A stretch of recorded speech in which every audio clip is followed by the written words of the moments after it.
yang akan disampaikan oleh Al-Fadhil Syekh. Mudah-mudahan sama-sama kita mengambil manfaatnya yang akan dibincangkan pada malam ini, insyaAllah berkenaan dengan hijrah yang akan disampaikan oleh Syekh sebagaimana tajuk yang diberi dunia hasanah, akhirat hasanah. InsyaAllah falyatafadhal mashkur.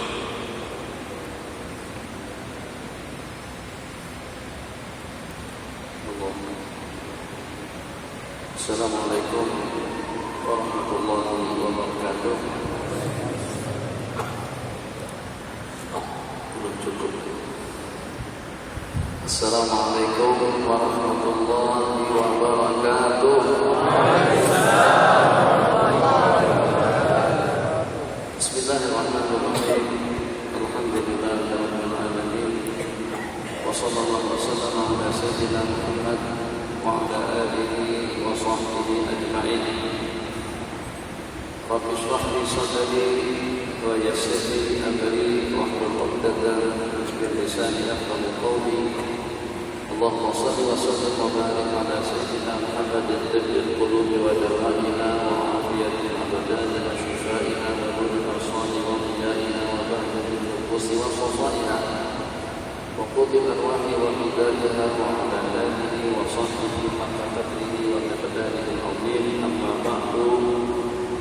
Insyaallah topik pembicaraan yang kita bicarakan pada malam hari ini agar bagaimana dengan kita mendapatkan kebaikan di dunia dan kita akan mendapatkan kebaikan di akhirat, bahagia di dunia dan bahagia juga di akhirat, percaya di dunia dan percaya juga di akhirat, selamat dan sejahtera di dunia, selamat dan sejahtera juga di akhirat, mendapatkan bimbingan di sepanjang hidup, dapatkan panduan daripada Allah Jalla wa'ala, sehingga dengan kita akan sampai kepada target yang kita inginkan. InsyaAllah kita akan mengambil masa dalam 1 jam, dan untuk selanjutnya kita akan berikan peluang waktu untuk soal jawab. Dan ada soalan ditulis dan diajukan ke depan. InsyaAllah akan kita ulas, akan kita jawab soalan dan pertanyaannya pada pukul 9 nanti. Dalam jangka 1 jam kita akan menjelajah jalan perjalanan yang akan kita tempuh dengan ketinggian 35.000 kaki di atas permukaan laut, permukaan laut. Maka matikan handphone Anda, matikan, bukan diselankan, matikan handphone Anda, kembalikan kursi ke tempat asal, betulkan kursi, kenakan tali kereta, supaya kita tidak terganggu dalam perjalanan kita di rumah Allah Jalla wa'ala. Bukan tidak boleh dengan kita menggunakan handphone, akan tetapi kita ingin di tempat yang dunia ini, di tempat yang penuh dengan rahmat dan maghfirah, dengan bersama jutaan, triliun, ziliun jumlah bilangan yang tidak terhitung di kalangan para malaikat Allah. Taklah dengan kita nampak dilihat oleh mereka masih terlalu hidup dengan handphone, masih diperbudak oleh handphone, masih dihamba sayangkan oleh handphone. Kita matikan handphone supaya tidak mengganggu perjalanan kita. Kalau dengan penerbangan Air Asia, dengan As dan Garudanya, dengan Saudi dan SQ-nya, kita pramugari sanggup untuk mendatangi kita agar kita matikan handphone kalau kita lagi sedang memainkannya, agar tidak terganggu perjalanan penerbangan untuk menuju tempat yang dituju. Takkan perjalanan di dunia ternyata dengan kita pikirkan seperti itu, sementara dengan perjalanan kita untuk kita menuju Allah, untuk kita mendapatkan rahmat dan maghfirah, untuk kita mendapatkan keampunan, untuk kita mendapatkan kesudahan ridha, untuk kita mendapatkan kebaikan yang abadi. Ternyata dengan perjalanan kita mau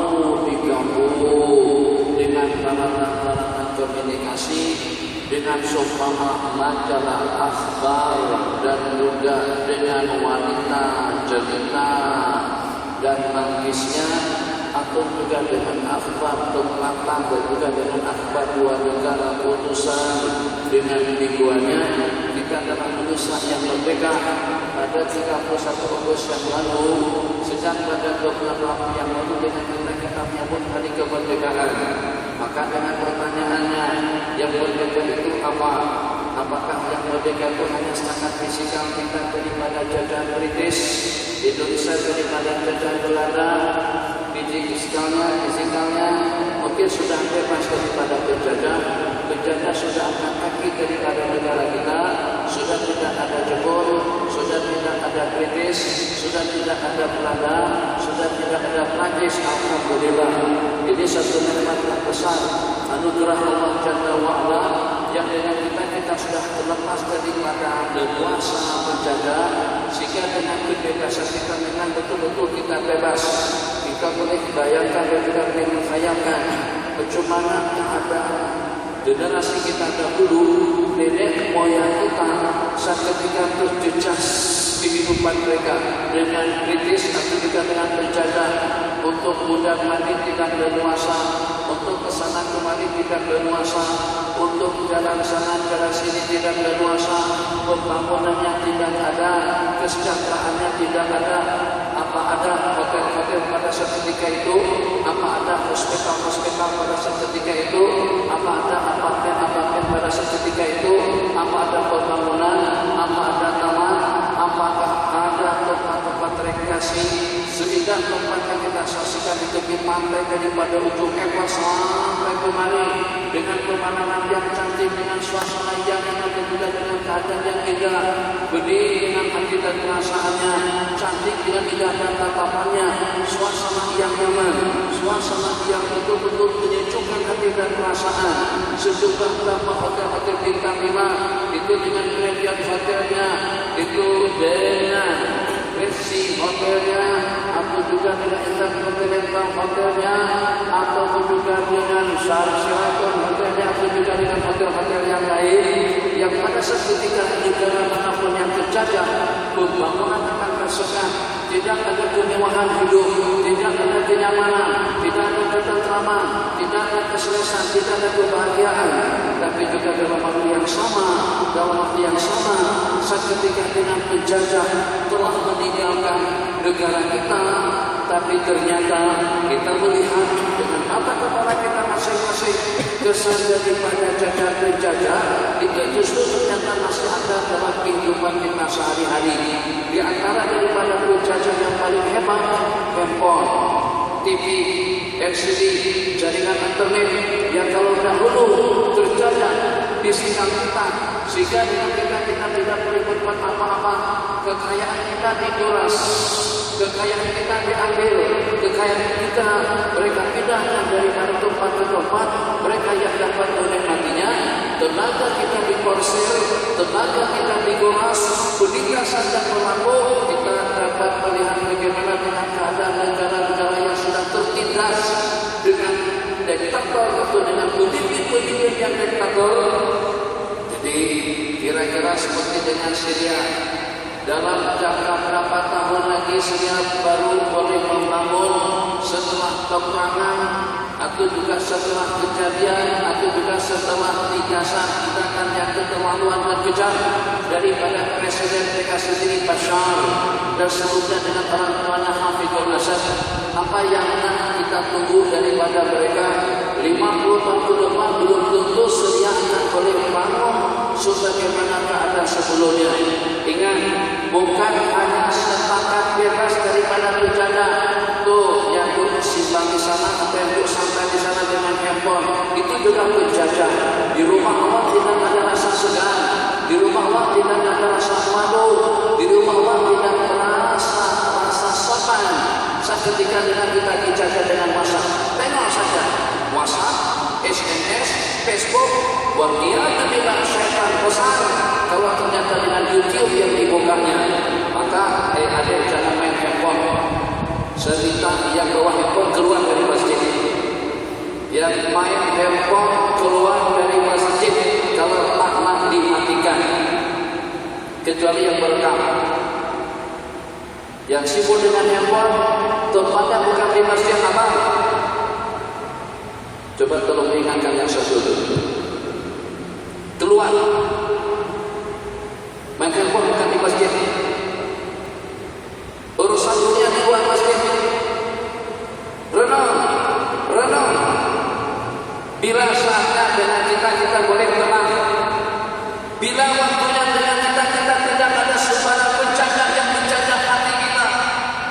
Bukan pada waktu kita di pasar, bukan pada waktu kita di office, bukan pada waktu kita dengan politik, bukan pada waktu kita dengan ekonomi, bukan pada waktu kita dengan keluarga. Kita makan dengan handphone, tidur dengan handphone, dalam tandas dengan handphone, di luar dengan handphone, kesana kemari dengan handphone. Bila yang namanya hati ini menjadi milik Allah Jalla wa'ala, kita bebas daripada handphone. Handphone nikmat, anugerah, pemberian, inayah daripada Allah Jalla wa'ala untuk generasi modern.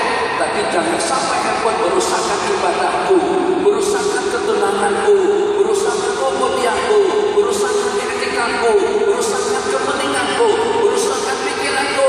Sehingga kita dengan WhatsApp atau juga dengan Facebooknya membuat hati kita jadi tidak tentram, membuat pikiran kita jadi tidak tenang, membuat kita terganggu. Bismillahirrahmanirrahim. Walillahil hamd. Rabbighfir. Allahumma tawfiq mabrura wa sa'yan mashkura wa tijaratan lan tabur ya ghaniman ma fi sudur. Ini musikan kita pada kita kawal. Aku juga pada kita sejarah Rasulullah. Assalamualaikum ya Rasulullah. Assalamualaikum ya Habibullah.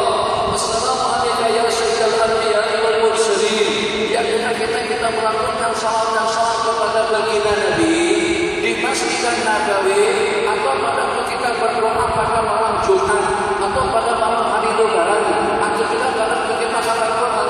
Ya Hayyu ya Qayyum, ya Hanan, ya Manan, ya Badi'as samawati wal ardi, ya Dzal Jalali wal Ikram. Hati sudah mulai terharu, perasaan juga rasa syahdu, nangis, menetes air mata, kata setan keluarkan handphone. Maka seketika kita lagi sedang menangis dan itu kita tekan handphone. Tidak celaka handphone menghentikan Anda menangis. Seketika kita lagi sedang berjalan ke makam Rasul, kita jadikan makam Rasul sebagai background kita pada kita selfie, kita berpaling, kita belakangi Rasul, kita akan handphone selfie dengan bagian yang sedang kita belakangi. Handphone merusak ibadah, handphone merusak sembahyang, handphone menghilangkan ketenangan, handphone mencemarkan kemudian yang pengertian kita kepada Allah Jalla wa'ala.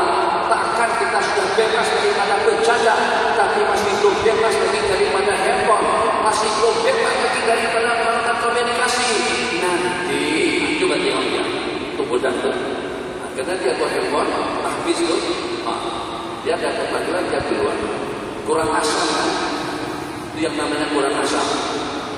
Ya, tak tahu diri kan? Ini merdeka alhamdulillah.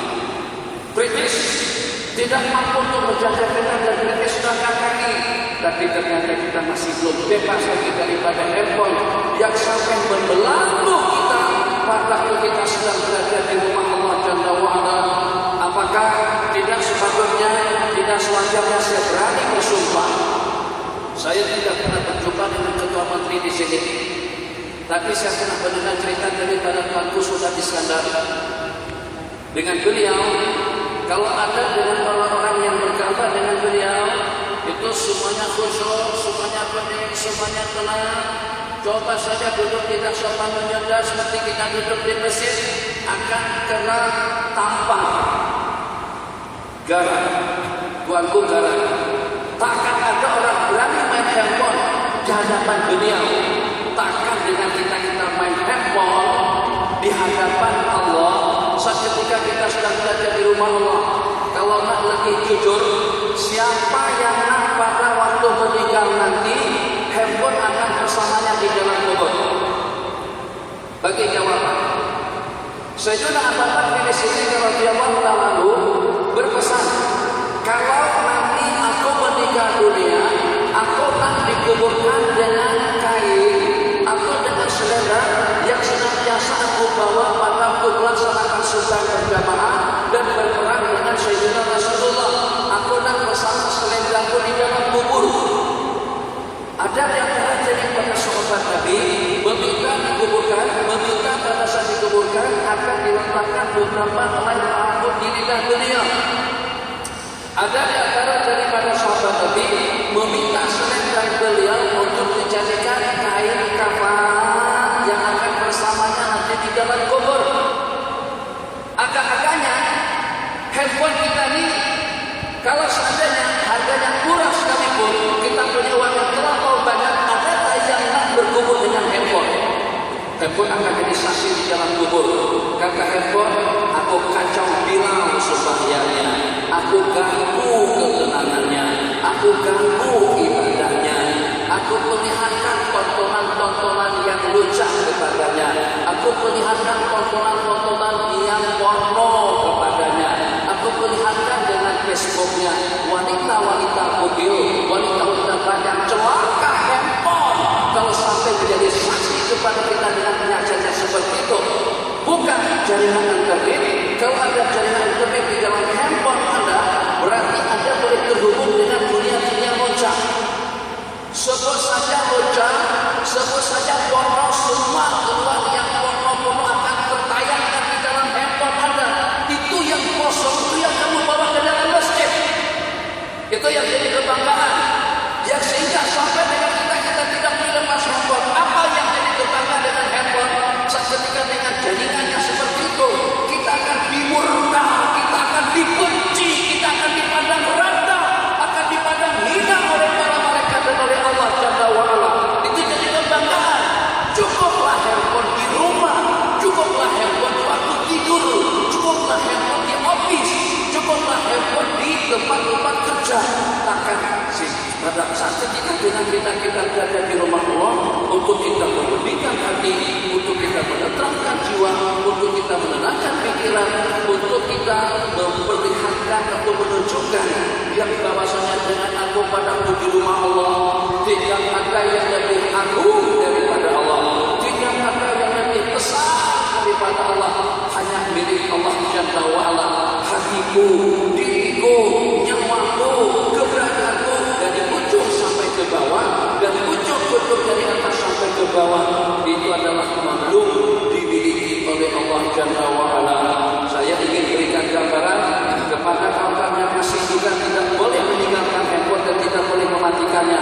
Saya yang berani bersumpah, jadi kita terbawa emosi, demi Allah, tunjukkan pemain bola sepak yang mana satu yang membawa handphone kepada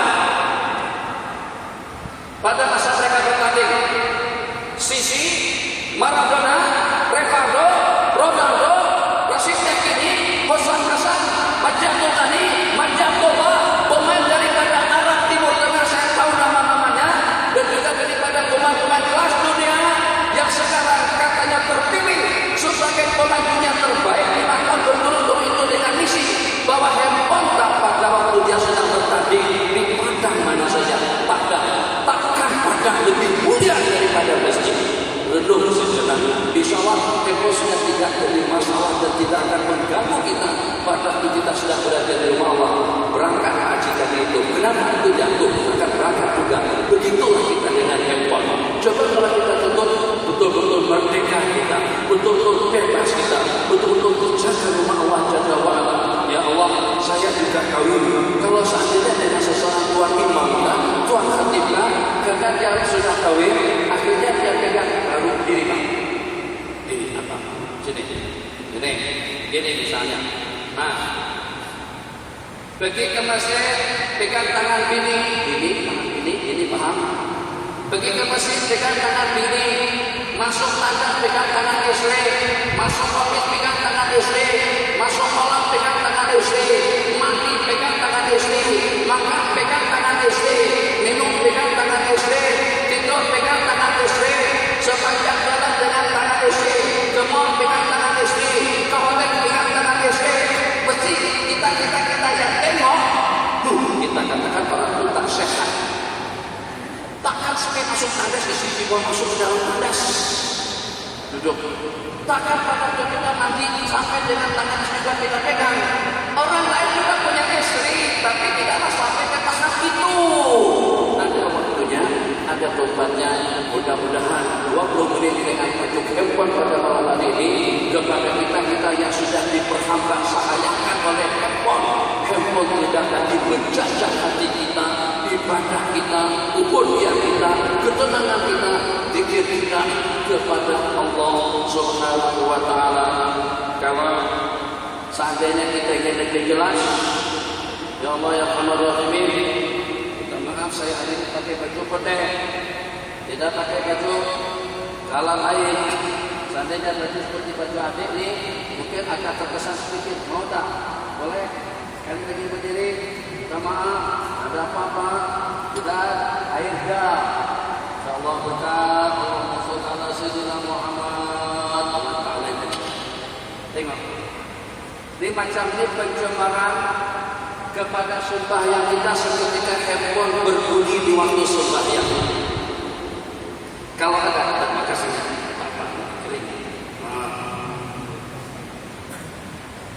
Itu gambaran desa sederhana saja. Tapi dia turutkan saya katakan apa? Kalau ada orang yang meludahi baju kita tampar atau kita tumbuk, lu kurang ajar. Kamu haram jedah. Jangan terperanjat dengan haram jedah. Tahu haram jedah? Oke. Haram jedah biasalah. Orang bukan cakap macam tu, haram jedah, haram jedah, haram jedah, haram jedah. Orang lain terperanjat dengan haram jedah. Sebenarnya haram jedah itu menurut mereka dia adalah pemandu taksi. Dia daripada bas, jurusan bas yang akan pergi daripada KL ke Ipoh Kuala Kangsar. Jadi katanya Ipoh Kuala Kangsar, Ipoh Kuala Kangsar, Ipoh Kuala Kangsar. Atau kata dia Kelantan Terengganu, Kelantan Terengganu, Kelantan Terengganu. Macam itu juga seketika pengarang kata haram jedah artinya taksi dia tuh pergi ke Masjidil Haram baru pergi ke Jeddah. Itu maksudnya haram jedah. Jadi kita tidak perlu belanja dengan haram jedah daripada Tuhan. Kembali, Masya Allah, tabarakallah. Mana sungguh kita kalau seandainya ada tetamu buat rumah kita jadi bersifat. Kalau seandainya ada orang mengeluarkan ludah atau bekahan ke tubuh kita, tubuh ini Farida, Lenopa, Aisyah, Khadijah. Kemudian satu yang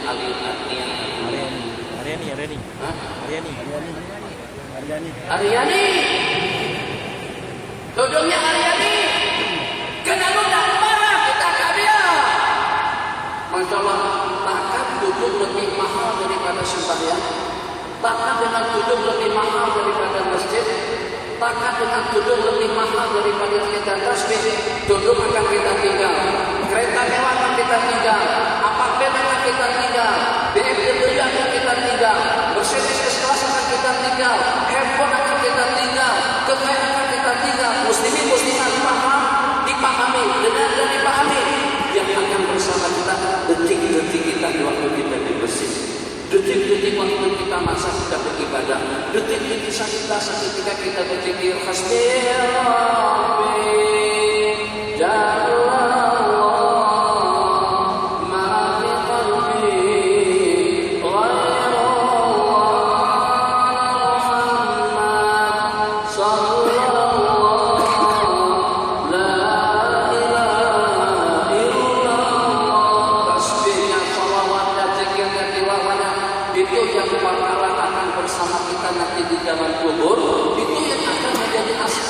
mendapatkan kebaikan di akhirat, hasanatul fid dunya wa hasanatul fil akhirah, kebaikan di dunia dan juga kebaikan di akhirat. Maka agar kita bersikap adil dan bijak, berikan segala-galanya sesuai dengan tuntutan waktu dan juga dengan tuntutan tempat. Berikan segala sesuatunya sesuai dengan waktu, kondisi, suasana dan keadaan. Di tempat kita makan. Di tempat kita minum. Jadikan gambaran sana dari sederhana, tak apa sampai setengah jam tentunya handphone. Pada waktu kita makan, adik, kalau pada waktu kita makan, waktu kita minum, jangan tidur. Ya. Nah, begitu juga sebaliknya. Kalau pada waktu kita tidur, jangan makan, jangan minum. Bahaya kalau kita makan minum pada waktu kita tidur. Ini yang kawin-kawin, supaya tahu pesan handphone itu seperti apa. Minta maaf yang belum kawin. Agak-agaknya, kalau pada masa kita lagi sedang bersama istri, tidak paham pada waktu kita melakukan hubungan intim, tidak paham pada waktu kita sedang melaksanakan hubungan jasad, tidak paham pada waktu kita buat project, terus istri buka Facebook, main WhatsApp, SMS, marah kita. Cara jujur, bagi jawaban yang betul, langsung. Bahkan kadang-kadang kalau kita pegang handphone pun langsung kita akan turun. Daripada 350 derajat turun menjadi pada 140 derajat. Yang kawin paham apa yang saya maksudkan. Itu kesan daripada handphone. Marah suku kita kepada istri. Istri juga marah betul dengan kita mereka pada seketika itu bang. Dia inginkan yang lebih nikmat, dia inginkan yang lebih memuaskan. Handphone mengganggu. Allahu Akbar. Sampai orang buat project tidak mau diganggu oleh handphone. Takkan kita maukan sembahyang kita diganggunya? Takkan masjid kita diganggunya? Takkan zikir dan ibadah kita diganggunya? Takkan sembahyang lebih murah daripada project?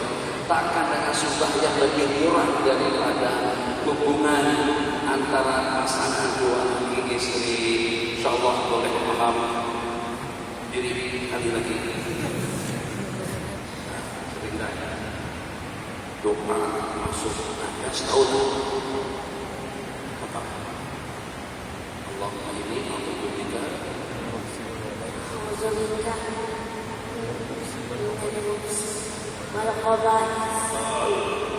Doa makan.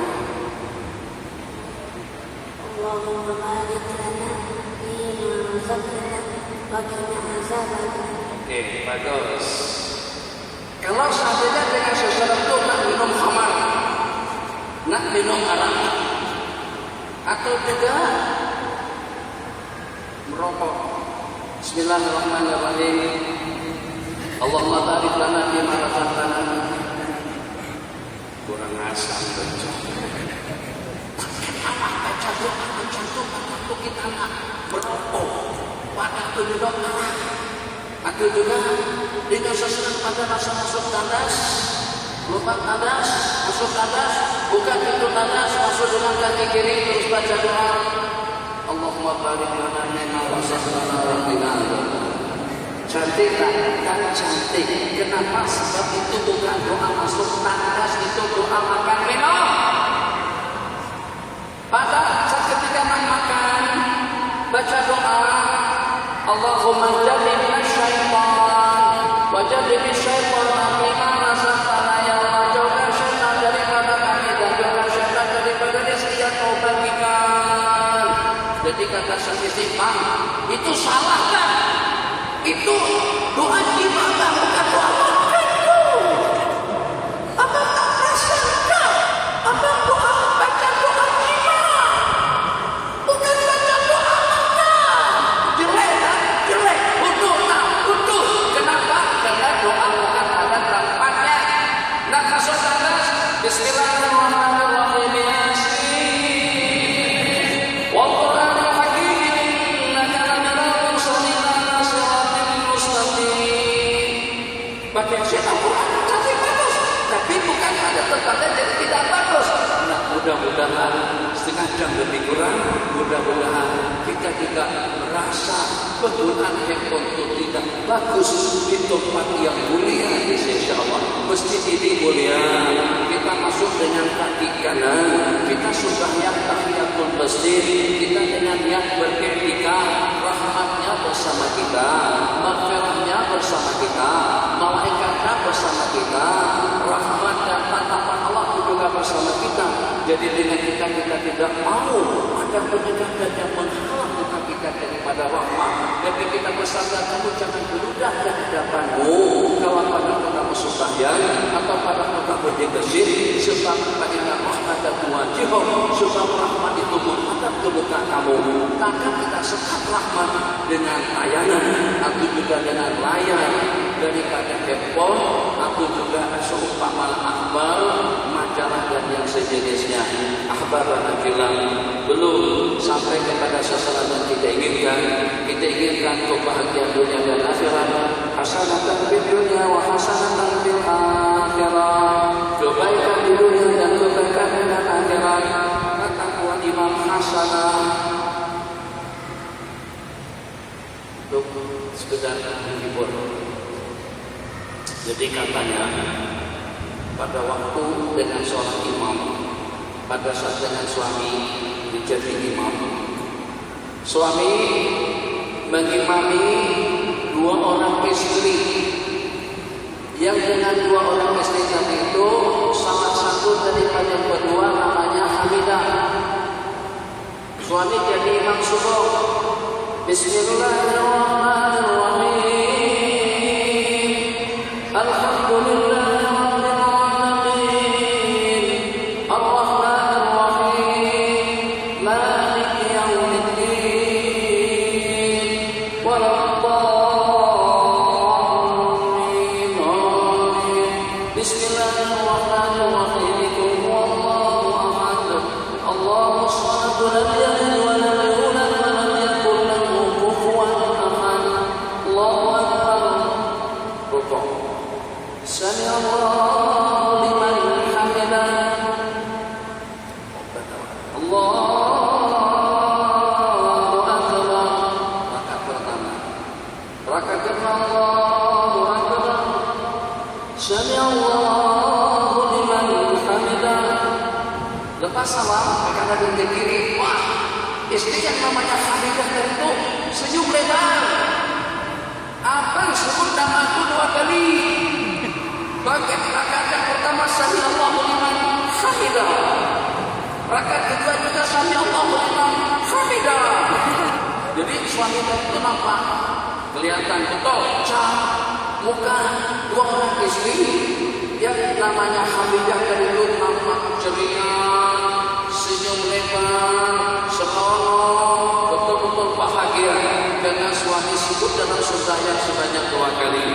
Suami paham kenapa istri yang satu nampak kelihatan serius, nampak kelihatan stres, nampak kelihatan marah-marah. Maka suami pun baca doa Bismillahirrahmanirrahim. Wassallallahu ala sayyidina Muhammad wa ala alihi washabbihi ajma'in. Rabbana atina fid dunya hasanah. Nama istri kedua Hasanah. Wa fil akhirati hasanah wa qina adzabannar. Allahu akbar. Lukanya bukan main. Istri Hasanah juga boleh senyum. Kenapa? Sebab juga disebut 2 kali oleh suaminya dalam berdoa. Paham? Insyaallah paham. Itu Hasanah. Jadi nanti kalau anak cari istri, cari yang namanya Hasanah. Yang kedua yang namanya Hamidah. Jadi istri itu senang shock ya dengan abang.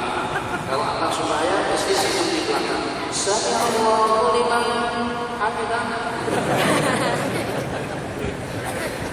Cakep. Alhamdulillah.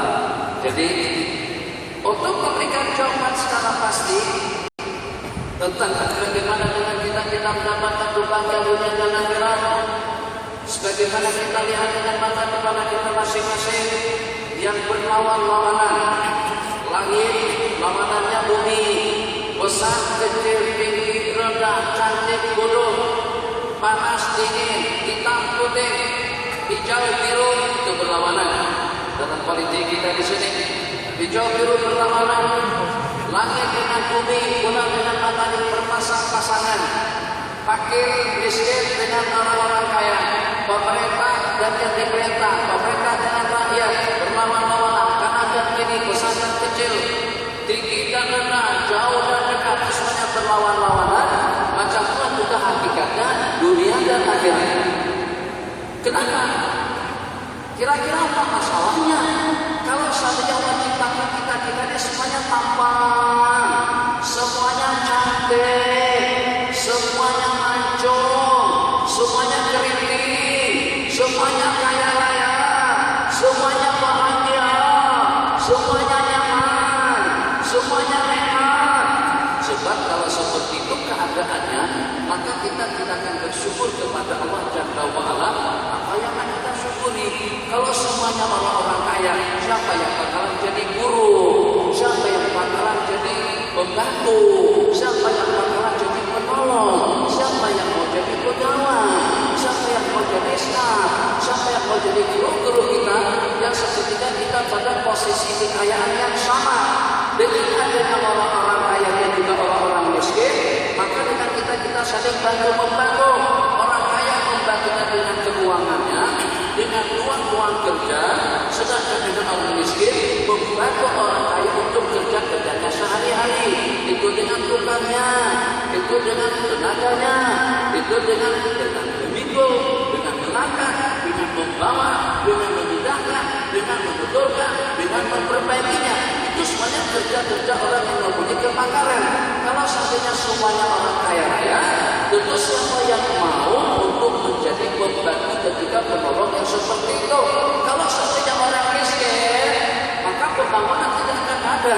Jangan nanti membangun kebutuhan sehari-hari itu kan tidak terpenuhi. Agar bagaimana terjadi hubungan yang baik antara kita dengan pemerintah, antara kita dengan orang miskin, antara kita dengan orang-orang yang berhajat, antara ulama dengan orang-orang jahil, antara ulama dengan pelajarnya, dengan santri-santri dan juga dengan penuntutnya. Ulama tidak boleh sombong, orang kaya tidak boleh sombong, pemimpin tidak boleh sombong. Kenapa? Tidak ada artinya keilmuan daripada seorang alim kalau tidak ada orang yang belajar, kalau tidak ada orang yang berkenan dengan ilmu pengetahuannya.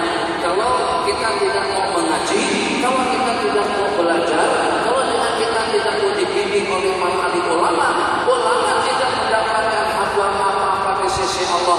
Begitu juga sebaliknya, kalau semuanya ada tapi tidak ada orang alim, siapa yang mengajar? Kalau semuanya alim tapi tidak ada pelajar, siapa yang nanti ajar? Kalau seandainya semuanya laki-laki, bagaimana kita nak kawin? Kawin itu siapa dengan siapa? Siapa dengan siapa kawin itu? Laki-laki dengan perempuan. Karena semuanya perempuan saja. Jadi kita nak lamar siapa sebenarnya? Nak berkawin dengan siapa? Hak perempuan kita tahu, hak laki-laki kita tahu. Hak laki-laki kalau tidak ada temannya, tak ada gunanya. Hak perempuan juga kalau tidak ada temannya, juga tak ada gunanya. Makanya perlu anak yang berlawan-lawanan. Laki lawanannya perempuan. Tidak akan mungkin manusia tetap kekal hidup di permukaan bumi kalau seandainya laki-laki hanya dengan laki-laki atau perempuan hanya sesama dengan perempuan. Ingin dengan kepastian yang pasti akan ada manusia yang berjalan dan hidup di atas permukaan bumi kalau kita pertemukan antara laki-laki dengan perempuan. Maka dengan pertemuan antara laki-laki dengan perempuan, mak dan ayah kita masing-masing, lahirlah kita, adik kita, anaknya semacam itu. Kalau seandainya semuanya laki-laki atau juga kalau semuanya perempuan, maka seperti itulah juga dengan dunia dan akhirat. Dalam dua kalimat kata saja, kalau inginkan kebahagiaan dunia dan akhirat, maka ikuti pesan daripada Tuhan Fatih pada tiap hari Jumat. Usikum wa nafsi bitaqwallah. Aku berwasiat kepada kalian dan juga kepada diri pribadiku agar kita bertakwa kepada Allah, patuh dengan perintah dan jauhkan diri daripada segala larangan. Itu di antara daripada konsep, di antara daripada persiapan bekal yang akan membawa kita kepada kebahagiaan di akhirat nanti. Hasanah fil akhirah, kita taati segala perintah-perintah Allah. Tadi makna daripada masjid, ketaatan kita dalam berpakaian, ketaatan kita waktu makan dan minum, ketaatan kita waktu berjalan, ketaatan kita waktu kita bercakap, ketaatan kita waktu kita mendengar, ketaatan kita waktu kita melihat, takwa waktu kita santai, takwa waktu kita duduk, takwa waktu kita berjalan, takwa waktu kita bermanfaat rekreasi, takwa waktu kita memandu, takwa waktu kita bersoleh, takwa waktu kita berdandan, takwa dalam segala aspek kehidupan kita sehari-hari. Bagaimana kita boleh bertakwa dengan segala kegiatan kita, dalam segala pergerakan kita, ikut pedoman, ikut bimbingan. Fatihah yang kita baca pada tiap waktu, ihdinas siratal mustaqim. Bimbinglah kami kepada jalan yang lurus dengan pedoman Al-Quran dan hadis. Itu akan membawa manusia kepada kebahagiaan yang abadi di dunianya. Bijak, santun, hormat, ikram, bagus, baik, mulia. Di akhiratnya kita akan mendapatkan balasan yang sama daripada Allah Subhanahu wa Ta'ala. Apakah dengan kita berhaluan dengan pesan daripada Tuhan Khatib Ittaqullah, atau juga dengan kita berpedoman dengan landasan ihdinas siratal mustaqim, atau juga dengan panduan yang dikombinasikan antara takwa dengan hidayah, hudan lil muttaqin, hidayah kepada orang-orang yang bertakwa. Maka seketika dengan anggota tubuh kita telah mendapatkan bimbingan hidayah daripada Allah Jalla wa Ala. Kemudian yang kedua dengan gerak takwa hati, takwa dengan segala bagian-bagian yang ada pada anggota tubuh kita masing-masing. Kita basuh kedua telapak tangan kita pada waktu kita berwudu. Kita masukkan air ke mulut dan juga hidung kita dengan bak-bak dengan berwudu dan istinsyaqnya. Kita basuh, kita sapu kedua telinga kita, kita sapu kepala kita dengan menggunakan telapak tangan. Takwa Allah daripada tangan, di mana dengan perhiasannya kanan dan kiri. Nanti kita letakkan cincin di kelingking tangan kanan, dan juga kadang-kadang nanti kita letakkan cincin di kelingking tangan kiri. Kita mendapatkan pahala kebaikan daripada cincin, kita mendapatkan pahala daripada jam tangan kanan dan kiri. Siapa kira-kira yang paling patut untuk kita hiasi? Sebenarnya kedua-duanya layak, karena layak untuk kita hiasi, itu juga layak. Tapi kita senantiasa dianjurkan untuk menggalakkan dan menggunakan yang kanan itu kepada perkara-perkara yang baik. Perhiasan di antara daripada yang baik lebih mustahak kalau tangan kita yang kita letakkan perhiasan kita berupa jam dan juga dengan rantainya, atau juga dengan hiasan-hiasan yang seumpamanya. Alhamdulillah, ini dengan jubahnya. Seketika dengan jubah kita gantung jubah kita bagi kita di mana saja. Kita ambil baju, kita ambil jubah, terus dengan kita pakai secara sunnah. Kita mulakan yang sebelah kanan terlebih dahulu, menyusul yang sebelah kiri, dapat pahala daripada pakaian. Pada kita tanggalkan yang sebelah kiri, menyusul dengan yang sebelah kanan, dapat pahala daripada pakaian. Waktu makan minum, gunakan tangan kanan waktu kita makan, gunakan tangan kanan waktu kita minum. Bersama dengan tangan kanannya, memberi dengan tangan kanannya, menerima dengan tangan kanannya, ibadah daripada tangan kanan. Sementara untuk hingusnya, untuk tanjasnya, untuk istinjahnya, untuk mencuci yang kotor dan yang najis, kita gunakan tangan kiri. Kebaikan daripada tangan, bimbingan hidayah ihdinas siratal mustaqim. Yang ketika kita tidur, kita dalam keadaan suci dan bersih, kita ambil air wudu. Subhanallah 33, Alhamdulillah 33, Allahu Akbar 33, Bismillahirrahmanirrahim ahya wa amut.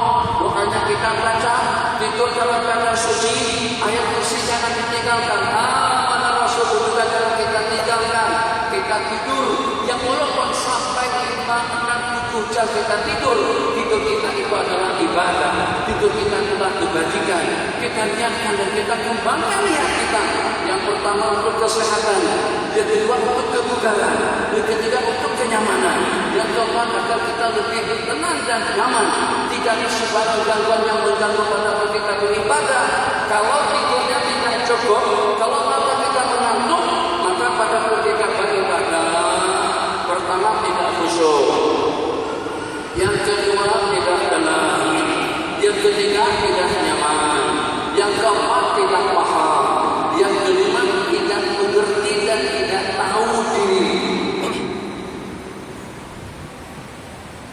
Itu kenapa? Karena orang tidur, bagi tidur dulu, maka pada tubuh membacanya paham dengan komunikasi yang jelas, dengan percakapan yang benar. Kenapa? Karena tidurnya sudah cukup. Ibadah daripada tidur.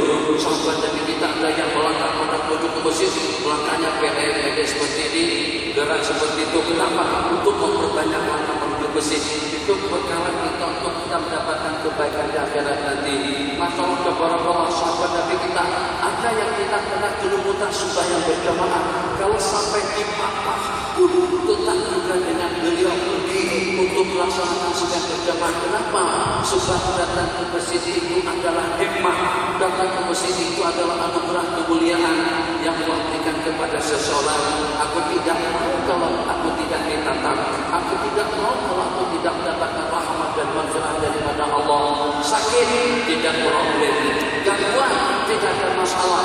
Jadi kata salah seorang daripada sahabat, wa ma yatasarrafu anha illa munafiqun ma'lumun nifaq, maka tidak akan meninggalkan sembahyang berjamaah kecuali seorang munafik yang memang betul-betul dikenal pasti kenikmatannya. Allahu Akbar.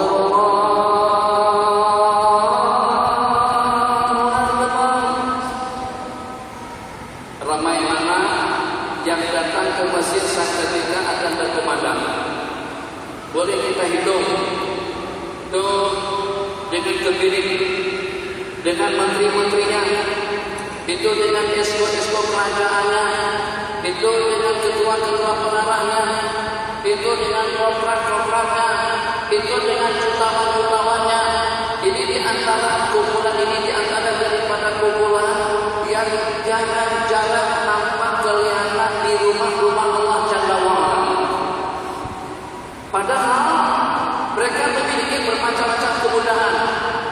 Keretanya 10, Jaguar, Lexus, Mercedes S-Class, BMW, Volvo, kemudian dengan Amal, Hemar, Cinto, JTP, Isura, Basura, ada 11. Itu ada semuanya. Tapi Allah tak bagi petunjuk, Allah tak bagi taufik, sehingga dia tidak boleh datang ke masjid. Tuan, makro, mati, kereta kecil, namanya kancil, 650 cc saja. Tuan punya motor buruk, motor itu adalah buatan Jepang sejak pada tahun 65 sebelum kemerdekaan tahun 51. Dihidupkan 11 kali baru mau hidup.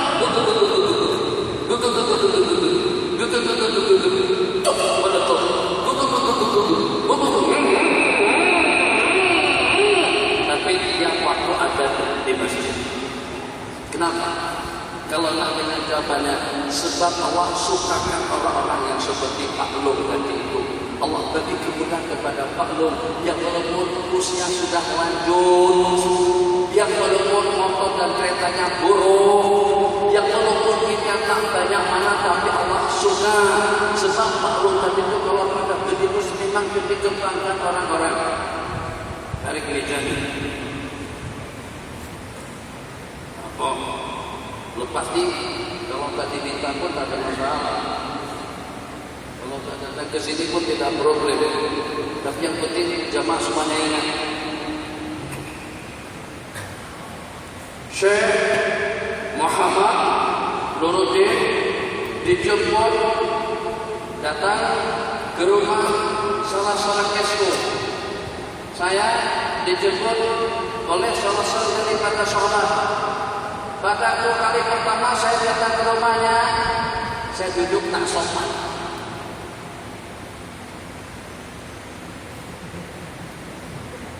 Saya duduk bujur di depan rumah panci tadi itu. Duduk, bujur kaki. Atau saya pusing sana, pusing sini. Atau saya berdoa, atau saya berkahan, atau saya keluarkan eros, saya buat benda-benda boleh di rumah yang menjemput saya tadi. Dengan perumpamaannya, agak-agaknya selepas saya dijamu makan, Dan selepas saya balik, nanti lain kali pada waktu saya datang ke gigi, agak-agaknya saya dijemput balik sama Pak Jikan itu untuk makan di rumah beliau. Dalam hatinya taubatan nasuhan. Aku tak nak lagi jemput makan saya di rumahku. Musibah aku mah. Sudah. Duduk subhanallah.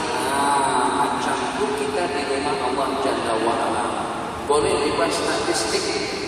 Kalau kita pada di rumah Allah tidak sopan santun, tidak menjaga kebenaran para malaikat, maka yang ada di sekeliling kita ini kita mendoakan kemudahan kepada kita untuk kita datang kembali. Akhirnya coba tengok, kadang-kadang orang-orang yang ada kedudukan dengan kedudukan yang tinggi, tapi justru kadang-kadang yang pertama yang melanggar ketentuan ada pada kita di rumah Allah Jalla wa'ala. Simpan kadang-kadang dengan handphonenya, simpan kadang-kadang dengan peralatan komunikasinya, yang akhirnya untuk datang kembali di waktu subuh, untuk datang kembali di waktu asar berat sekali, berbagi dengan orang-orang miskin, berbagi dengan orang-orang yang tidak memiliki apa-apa. Masya Allah, tabarakallah, sebelum ada berkembang sudah dimesti apa? Sebab kita sukakan dia, tembok sukakan dia, tiang sukakan dia, rumah senangkan dia, semuanya selalu dengan keberadaannya. Kenapa? Sebab semuanya menjadi saksi. Nabi kita bersabda, "Alqi bi bilalin fa innahu anna sawtan minka." Kumandangkan agar dan panggungkan ajar itu kepada Sayyidina Bilal, sebab suaranya lebih lantang, lebih merdu, lebih nyaring daripada Anda. Nabi kita bersabda, "Innahu la yasma' mada sautil mu'adzin insun wala jinnun wala syajarun wala akal illa syajarahu bihi yawmal qiyamah." Tidak akan mendengar lantunan azan yang berkumandang oleh jin dan manusia, bangunan pohon-pohonannya, dan juga dengan segenap makhluk, melainkan semuanya akan bersaksi kepadanya nanti pada hari kiamat. Itu yang saya katakan, makhluk-makhluk di sini kita diseronok dengan kita, itu di antara jadi asbab kemudahan untuk kita datang ke rumah Allah Subhanahu wa Ta'ala. Maka dengan kita saja yang boleh, manusia saja yang mampu untuk kita menata perjalanan hidup agar bagaimana kehidupan kita, kebahagiaan di dunia kita dapatkan, kebahagiaan di akhirat juga kita dapatkan. Tadi saya nak sampaikan sesuatu pada masa khutbah, tapi saya rasa khutbah tadi itu sudah agak cukup lumayan panjang, di samping juga terlupa pada khutbah yang kedua. Kenapa saya harus duduk seperti ini di depan kalian? Insya Allah, asalkan selepas saya balik daripada Mesir, sejak saya mengelola pondok di Kedah, di Kelantan, di Jibi, tahu Jibi? Jaga baik. Di Kucing, dan juga saya diberikan penghormatan untuk jadi penasihat di sini. Insya Allah tidak akan ada kawan yang pernah tengok saya duduk depan orang ramai kaki terangkat begini. Tunjukkan, masuk dalam Facebook, cari dalam Facebooknya, cari dalam YouTube-nya. Kalau saya pernah meletakkan kaki goyang begini di hadapan jamaah, baik di hadapan orang-orang tua, di kalangan anak-anak remaja, juga di kalangan para santri, atau juga dengan mahasiswa. Kalau ada seperti itu, tolong tunjukkan dan saya bayar 100 juta rupiah. Mampus, dan saya minta kembali uang ini. Oke? Kenapa? Sebab yang sudah berpakaran di dalam hati saya sekarang ini, saya tidak tahu nanti hari kiamat akan ditolong oleh siapa. Apakah Pak Haji nanti akan menonton tangan saya masuk ke dalam surga? Apakah dengan Tuhan Haji yang memberikan syafaat pertolongan kepada saya di dalam surga? Apakah yang kerdil? Apakah yang miskin? Apakah yang rendah? Apakah yang bodoh? Itu kalau tersemat di dalam hati kita akan hormat sopan santun kepada sesiapapun daripada hamba-hamba Allah Jalla wa'ala. Kenapa kita dengan goyang bersih kayak begitu? Sebab kita anggap orang semuanya itu di bawah kita. Kita lebih mulia, kita lebih hebat, duit kita lebih banyak, jabatan kita lebih tinggi, pangkat dan harta kita lebih lumayan. Di samping hidup kita ngantuknya hidup yang pesek, dia tak ada duit, kita pendatang halal, yang samping kita pendatang haram, ada permit, ada dokumen, tinggal ada suara identiti. Jadi akhirnya dengan kita pandang rendah mereka. Kita tidak tahu, tadi saya ceritakan tentang Al-Jurasyi. Ternyata Al-Aswad Al-Jurasyi pada saat ketika dipanggil oleh Sayyidina Muawiyah bin Abi Sufyan radhiyallahu ta'ala anhu untuk naik ke atas mimbar, beliau duduk di kaki mimbar bertawasul, ya Allah. Jadi kata Al-Aswad Al-Jurasyi, ya Allah, kalau misalnya disebabkan karena dosa-dosa kesalahan kami, kalau disebabkan karena ketaksiran dan keterlanjuran kami, sehingga kau tidak berkenan untuk menurunkan rahmat-Mu kepada kami, maka kami memohon dengan rahmat dan kasih sayang-Mu, dengan rahmat dan maghfirah-Mu, dengan rahmat dan juga mahabbah-Mu. Jadi dengan bertawasul dengan rahmat dan kasih sayang Allah, dengan ridha dan restunya Allah, turunkanlah rahmat-Mu. Sekarang juga belum habis doa dilakukan sebelum kedua tangan beliau turun. Awan berkumpul, suasana mendung, sebelum mimbar ditinggalkan hujan sudah turun. Bagaimana orangnya? Miskin, bodoh, hitam, abah, cahaya. Tadi saya sebut Uwaisul Qarni. Nanti kita bersabda akan masuk surga dengan syafaat Uwaisul Qarni seperti penduduk Rabi'ah dan Bobar. Dua kampungan yang paling ramai dan yang paling padat dengan jumlah penduduknya.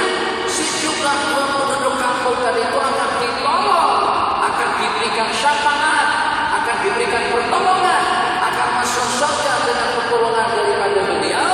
Siapa beliau? Bagaimana orangnya? Miskin, pakaiannya cuma camping, tidak ada yang kenal. Bahkan kalau dengan bahasa kita sekarang disebut dengan bahlul. Tapi ternyata mempunyai kedudukan yang tinggi di sisi Allah Jalla wa'ala. Jadi jangan sekali-kali dengan kita menilai seseorang itu dengan hidupnya, menilai seseorang itu dengan penampilannya, menilai seseorang itu dengan pakaiannya, menilai seseorang itu dengan jabatannya, menilai seseorang itu dengan kedudukannya. Dalam berapa banyak, dalam berapa ramai, mulia di mata makhluk tapi hina di sisi Allah Subhanahu wa ta'ala. Karena kita tidak tahu siapa yang mulia, siapa yang sudah ada jaminan surga, siapa yang sudah mendapatkan keampunan dosa, siapa yang akan mendapatkan syafaat, siapa yang akan memberikan syafaat, siapa yang akan memberikan pertolongan, siapa yang akan menonton tangan saya masuk ke dalam surga dan juga menyeberang siratal mustaqim. Kita tidak tahu. Karena ketidaktahuan kita itulah yang membuat kita khusyuk, tenang, berdiri, hormat, ikram, takdim, saling mulia memuliakan, hormat menghormati. Assalamualaikum, waalaikumsalam warahmatullahi wabarakatuh. Salam daripada saudara kita daripada Bangladesh. Assalamualaikum Pak Haji, salam daripada pembantu rumah. Siapa tahu itu yang menjadi asbab hilang gangguan daripada buah pinggang. Assalamualaikum, sejahtera kamu. Kita jawab waalaikumsalam, kamu juga sejahtera. Dengan doa assalamualaikum, hilang istrinya, hilang gaunnya. Nah, hilang gaunnya. Oh, kita pun heran. Bagaimana hilang? Berobat ke sana kemari tak sembuh-sembuh. Mungkin berkat salam daripada pembantu, mungkin berkat salam daripada dereba kita, mungkin berkat salam daripada tukang, mungkin berkat salam daripada orang miskin. Jangan gara-gara karena kita punya duit sedikit, hidup panjang sedikit, rambut keriting, badan berisi, tampan, sampai tak berhenti menjawab salam, sampai dengan pandangan ego dan sinis kepada semua orang kita. Nih, kolesterol. Sini nih, dalam klinik medis banyak. pemain tinju, pemain gusti. Apa yang nggak dibanggakan? Yang jalan begitu toh, yang tak pernah nodok, yang tak pernah sujud, yang pernah datang ke masjid, itu keluar daripada saluran kencing 2 kali. Terkeluar daripada saluran kencing yang pertama daripada kemauan orang tua laki-laki. Depanjuk. Keluar daripada saluran kencing yang kedua suatu ketika kita akan keluar daripada kemaluan kita masa dilahirkan hidup atau di mulut? Mak lahirkan kita di situ lah. Kalau kamu nanti daripada asman yang kotor akan menjadi bangkai yang gosong, mundar mandir kesana kemari membawa najis yang gosong. Antum sombong, ego. Tidak. Di samping kita tidak tahu berujung. Di samping kita tidak tahu bagaimana keadaan kita di alam barzakh. Di samping kita tidak tahu bagaimana keadaan kita di alam mahsyar. Alam mahsyar itu hormat, mahdi, tidak mengganggu orang yang di samping nanti. Kenapa? Sebab kita tidak ada jahilan, sebab kita tidak tahu, sebab kita tidak mengenal siapa orang yang mulia di sisi Allah Jalla wa'ala. Kalau kita tidak tahu, maka jangan sampai dengan kita menghinakan orang yang mulia, mencela mencaci maki orang-orang yang mulia, melupakan perasaan hati orang yang mulia, mengganggu dan menyakiti orang-orang yang mulia. Mungkin itu dengan sikap, mungkin itu dengan perangai, mungkin juga dengan cara duduk kita, dengan cara kita bersama orang ramai. Ada waktunya kita duduk santai. Ada waktunya kita duduk serius. Ada waktunya kita duduk ikhlas. Ada waktunya dengan kita duduk tawadhu. Maka tempatlah segala-galanya sesuai dengan tuntutan waktu dan tempat. Dipersilahkan.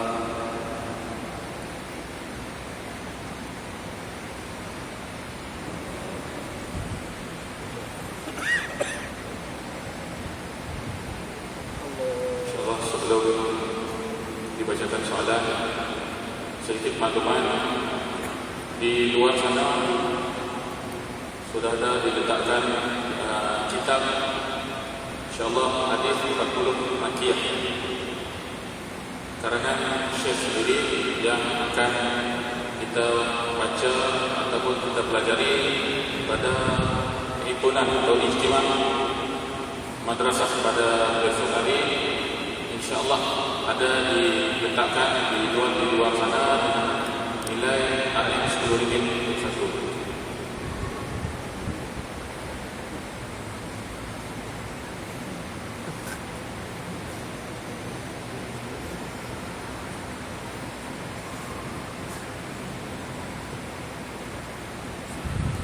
Jadi soalan yang pertama,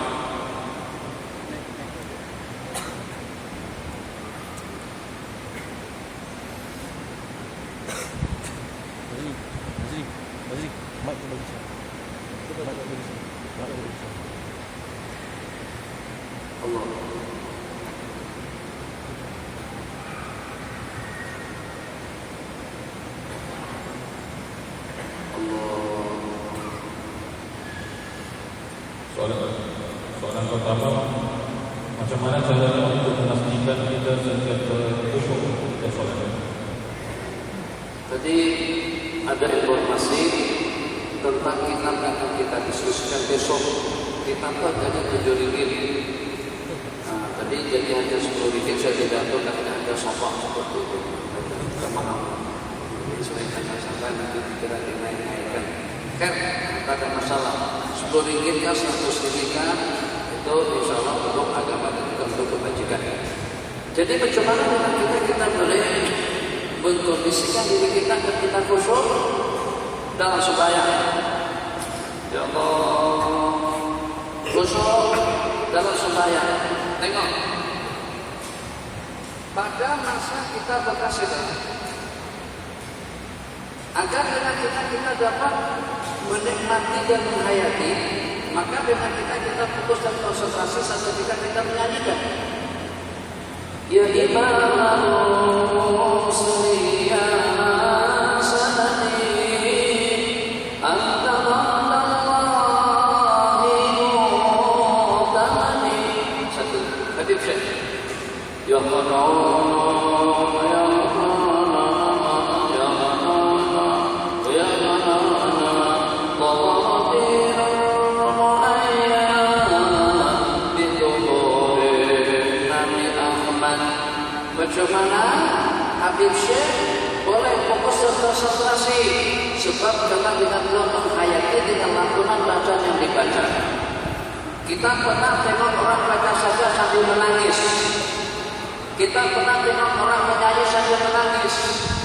Oh hatimu mengapakah masih saja kau biarkan. Oh ini berjuta umat indah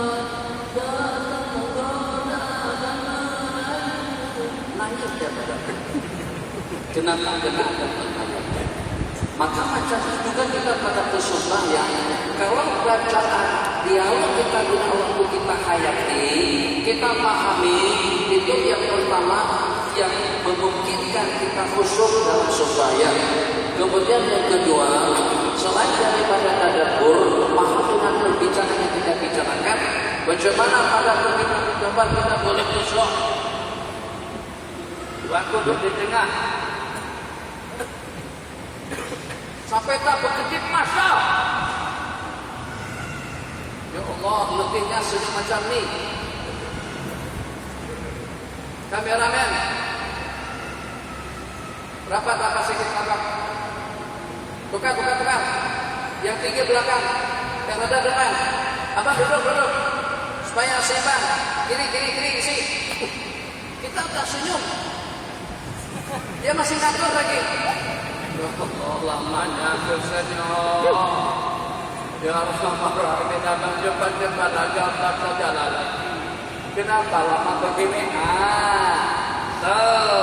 Pada ketika depan kameramen, berkata dengan kita boleh fokus. Sampai kita paling risau kalau mata terkedip. Jika di kamar kita,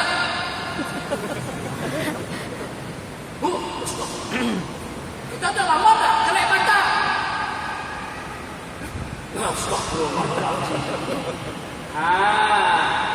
Tuh depan kameramen, kenapa kita boleh khusyuk? Karena kita fokus. Karena kita bagi tumpuan. Macam tu tidak bagai kita sembahyang. Kalau kita beli tumpuan, insyaallah kita akan khusyuk dalam pelaksanaan. Memang kita saja.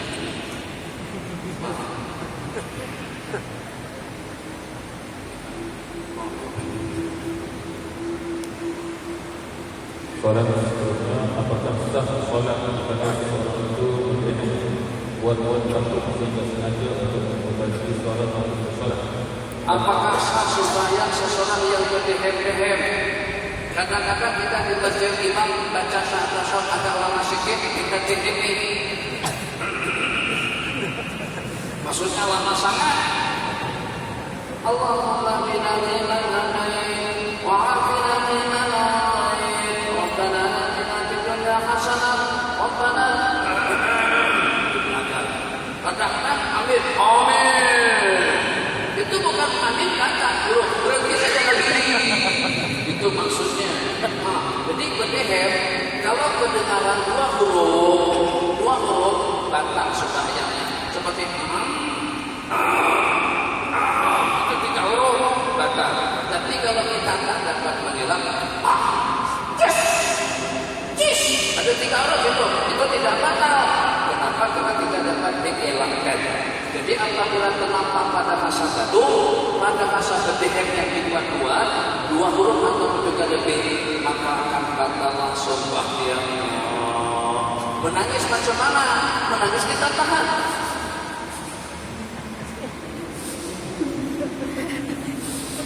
Oke, batal. Itu kedengaran bunyi dan nampak lebih daripada 2 huruf. Silakan terima. Adakah salawat boleh mengampunkan dosa-dosa? Apakah salawat boleh menyembuhkan? Mengampunkan dosa-dosa. Apakah salawat sembahyang atau salawat boleh mengampunkan dosa-dosa besar. Dengan hadis ini kita bersabda, al-jum'atu ila al-jumu'ati wa ramadhan ila ramadhan. Riwayat as-salatu ila salat, daripada sembahyang kepada sembahyang, daripada Jumat kepada Jumat, daripada puasa Ramadan kepada puasa Ramadan. Kafaratul lima bainahunna, akan menjadi penghapus dosa-dosa kesalahan yang berlaku antara keduanya. Majtuni batil kabair, selama dia terelak daripada dosa-dosa besar. Jadi dosa-dosa besar syaratnya harus tobat.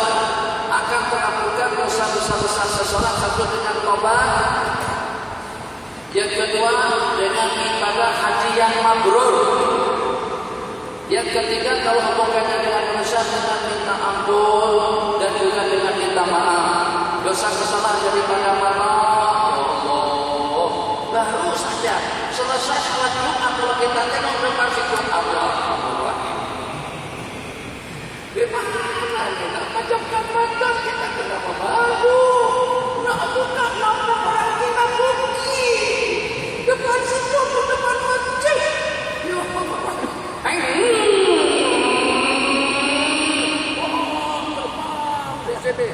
Tinggal belahannya saja. Dia apa nak tutup mata kena tembok kita. Mati kita. Naik pesawat. Pramugari pakai kacamata tapi masa kecil kan bagus. Tapi kalau dia melangkah sampai ke sini kadang-kadang. Jadi kita kemana kita nih? Alhamdulillah dapat menerima kursi pertama, kita dalam hot set, dipersilakan masuk awal. Pramugari duduk depan kita, masya Allah, diangkat kakinya macam itu. Dari memang serba salah, dia angkat salah, bukan di sini. Kalau tidak diangkat, nampak di tengah.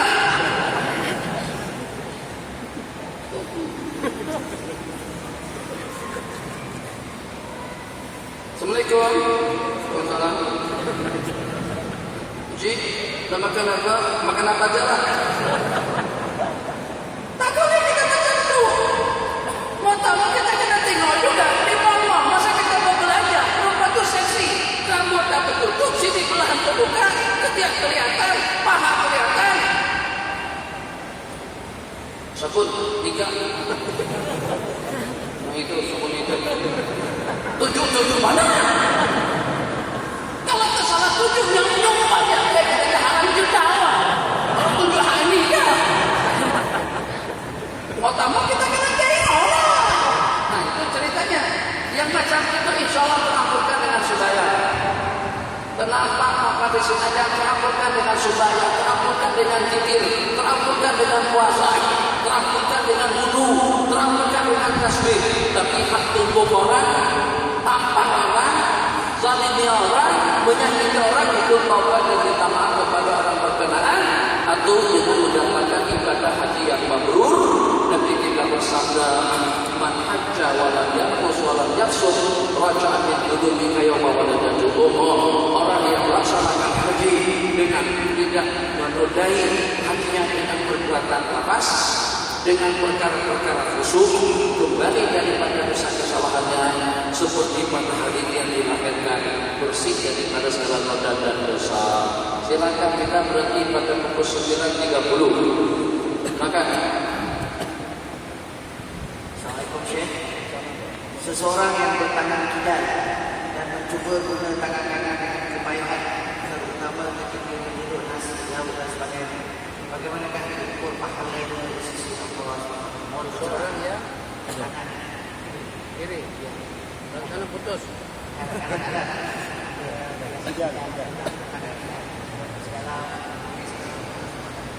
Tidak.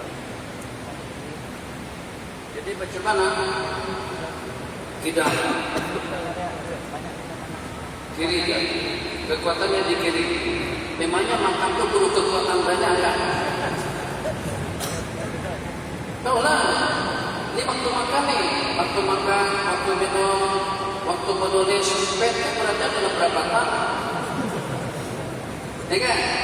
Boleh nih. Boleh. Kalau dibiasakan boleh. Tapi kalau dia kata tak boleh, coba tengok nih. Balong,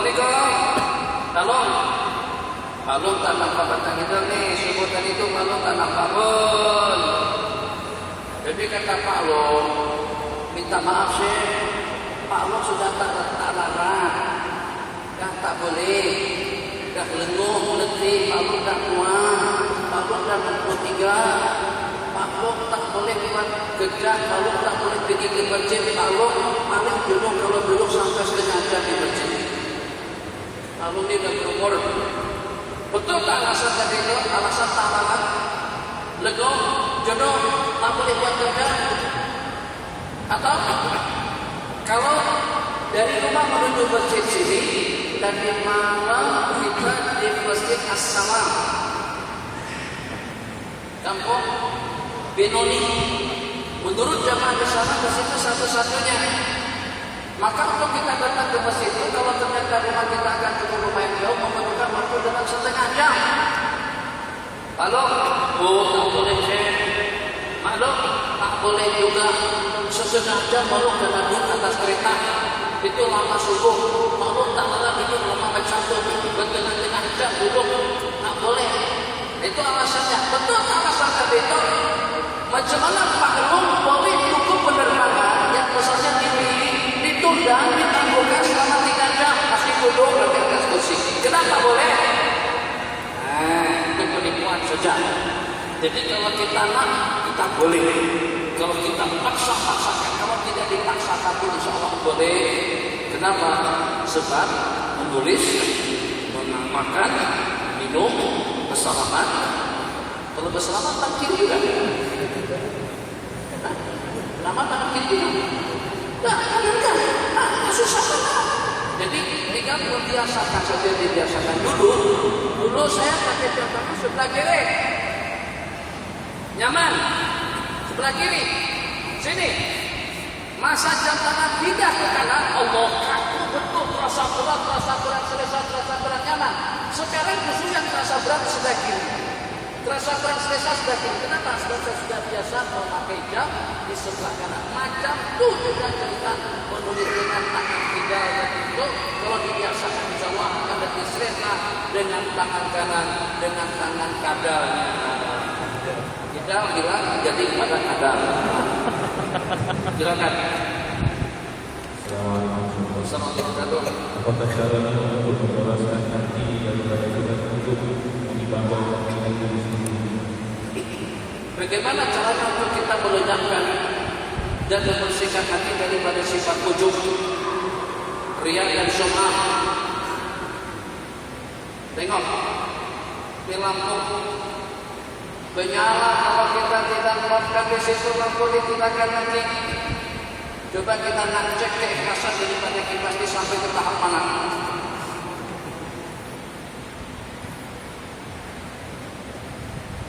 Tengok, saya on-kan dia jalan.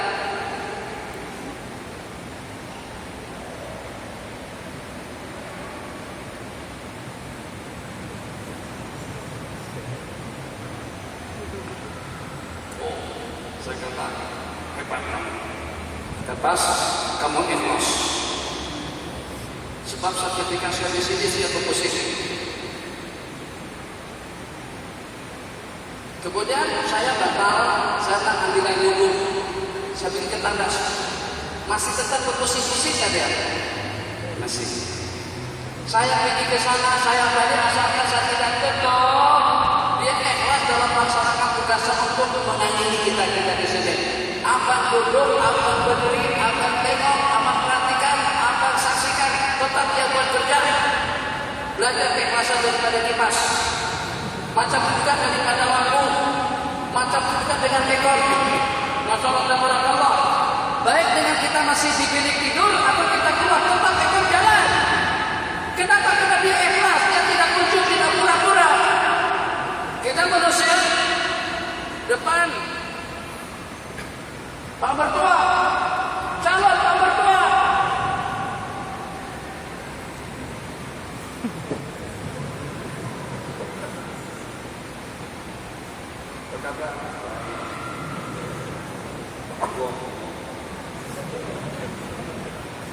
Jadi maksud awak datang ke rumah saya ini nak melamar anak saya yang seperti itulah yang saya rencanakan.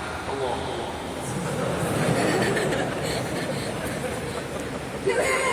Ini kan belum jadi Pak Mertua, lagi baru calon Pak Mertua. Masa untuk orang-orang khusyuk.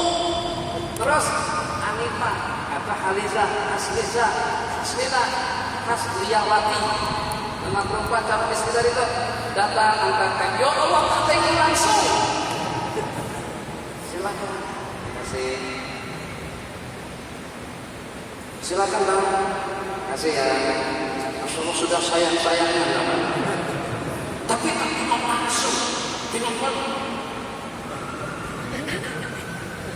Tapi Seketika di rumah, seketika di pekan, seketika naik kereta, jangankan si Anita yang hak punya anak tinggal di mana orang pun ditinggal juga.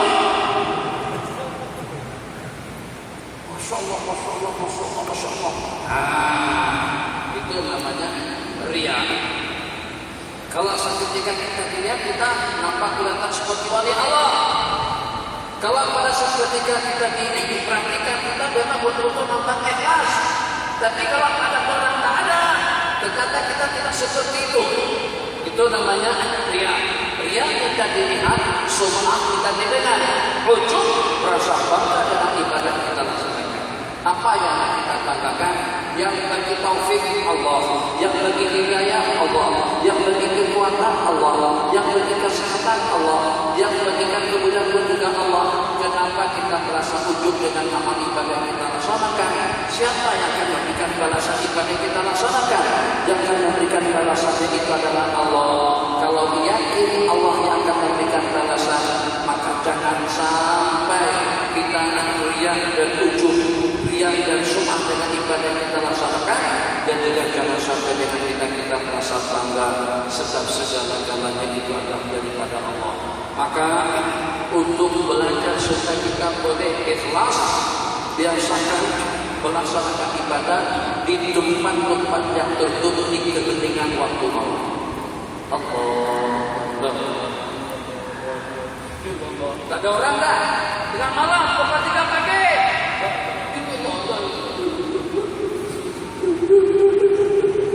Meskipun tak ada orang menangis selama 20 tahun ikut balingan sampai saat datangnya istri tak boleh jam. Dikira suami hanya berbanding begitu saja, tapi dia terpisah-pisah dengan hatinya, menangis di hadapan Allah Jalla wa'ala. Jadi kita tak nak urusan amal ibadah kita yang kecil dikenakan kenarian dan ujub, atau dikenakan kenarian dan sum'ah wa riyadillah. Assalamualaikum. Salam. Jika sudah dikenalkan secara ringkas tentang ilmu tasawuf. Ilmu tasawuf. Pada saat ketika Nabi kita sedang duduk bersama para sahabat, Ijjara alaina rajulun, tiba-tiba datang seorang laki-laki syadidu sawadis fanar, berambut hitam, syadidu bayadis syam, bersangatan putih pakaiannya, bersangatan hitam rambutnya. La yaqibuhu minna ahad, tidak ada seorang pun yang mengenalnya. Walau yura alaihi sahabat, dan tidak nampak ada bekas orang yang berpergian, orang yang bermusafir. Bacalah saat kemudian dia duduk di hadapan dengan Nabi. Wa wada'a kaffayhi ala fakhidayhi, yang meletakkan kedua telapak tangannya di atas kedua lutut. Asnada rukbatayhi ala rukbatayhi, yang meletakkan kedua lututnya di hadapan kedua lutut Nabi. Dan semuanya pertanyaan akhirnya hadis Islam. Pertanyaan yang pertama tentang Islam Nabi kita jawab hadis Ahmad. Pertanyaan yang kedua tentang iman, jawabannya ada. Pertanyaan yang ketiga akhirnya ada ihsan. Beritahukan kepada saya tentang makna daripada al-ihsan. Nabi kita bersabda al-ihsan itu adalah anta'budallaha ka'annaka tarahu, fa in lam takun tarahu fa innahu yarak. Kau sembah Allah Jalla wa'ala seakan kau melihat dan menyaksikannya. Kalau kamu tidak melihat, maka Allah melihat dan menyaksikanmu. itu yang disebut dengan al-ihsan atau maqam ihsan, yang juga disebut dengan maqam ahli tasawuf, disebut juga dengan maqam ahli suluk, baik dengan bahasa adab, dengan bahasa suluk, dengan bahasa tasawuf, dengan bahasa ihsan, dengan bahasa ilmu haqaiq, dengan bahasa ilmu ashar, dengan bahasa ilmu ma'arif, itu maknanya semuanya sama. Jadi tasawuf memang, jadi mereka pernah komplain dengan saya pada saya mengisi pengajian di radio IK. Jadi saya katakan pada ketika itu mereka yang komplain dengan ilmu tasawuf itu sama saja dengan orang yang komplain dengan martabah. Saat ketika ditanya, pertama kali dimakamkan, tak boleh. Kenapa? Sebab martabah itu tak ada di zaman Rasulullah SAW. Misal saja ini sekedar perbandingan. Oke.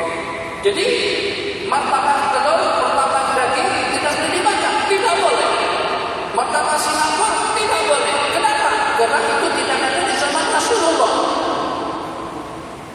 Mau tanya, silakan. Makan telur boleh tak? Boleh. Tepung boleh tak? Boleh.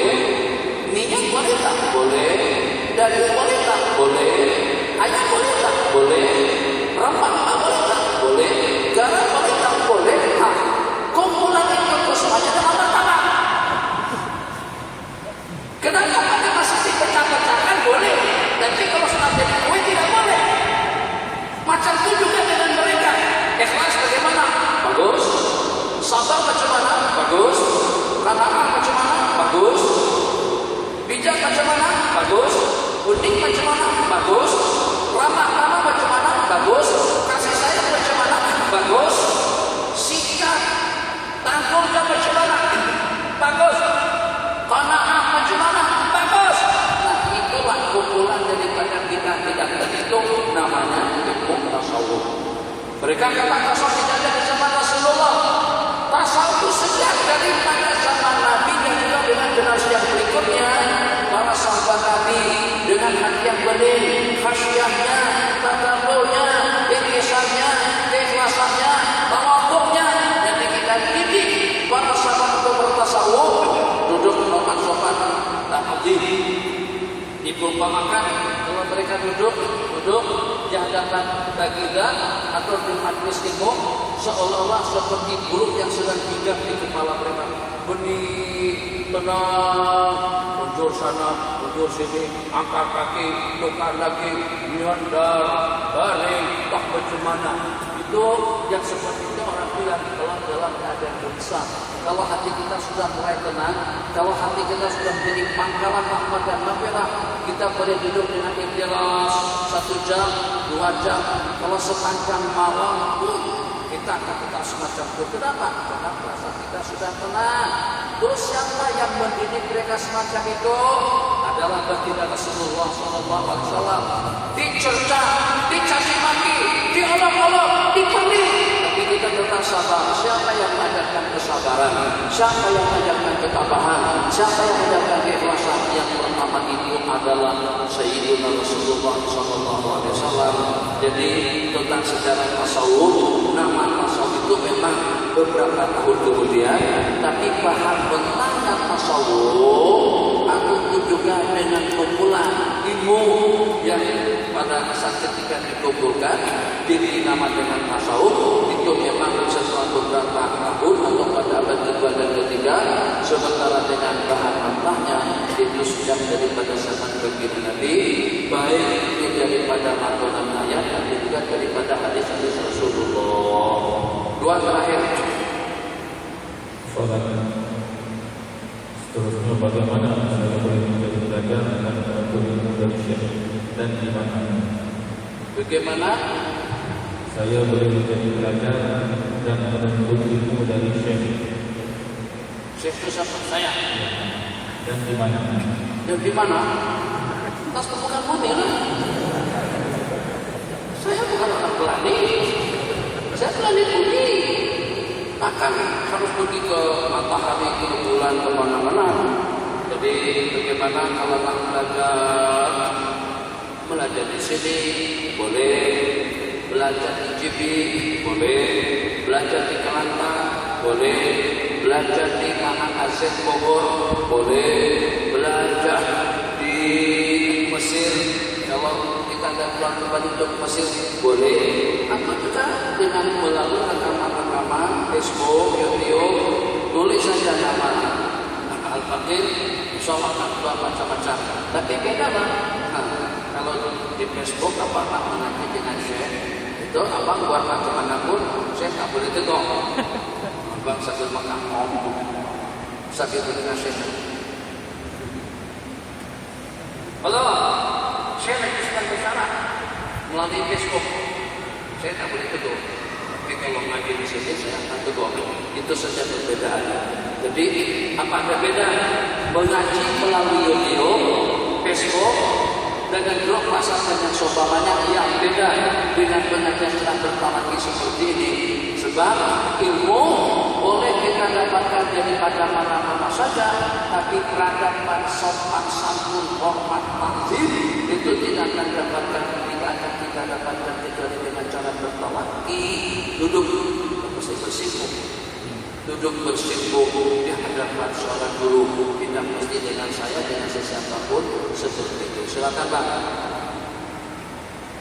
Assalamualaikum Syekh.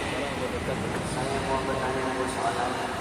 Sekiranya melakukan sholat witir selepas sholat isya, apabila bangun sholat lanjut, bukan sholat witir dilakukan lagi. Dan satu lagi, bilakah sholat waktu fajar? Karena ada dua pandangan yang saya berundi, yaitu pada waktu imsak sebelum subuh ataupun selepas azan subuh sebelum sholat subuh.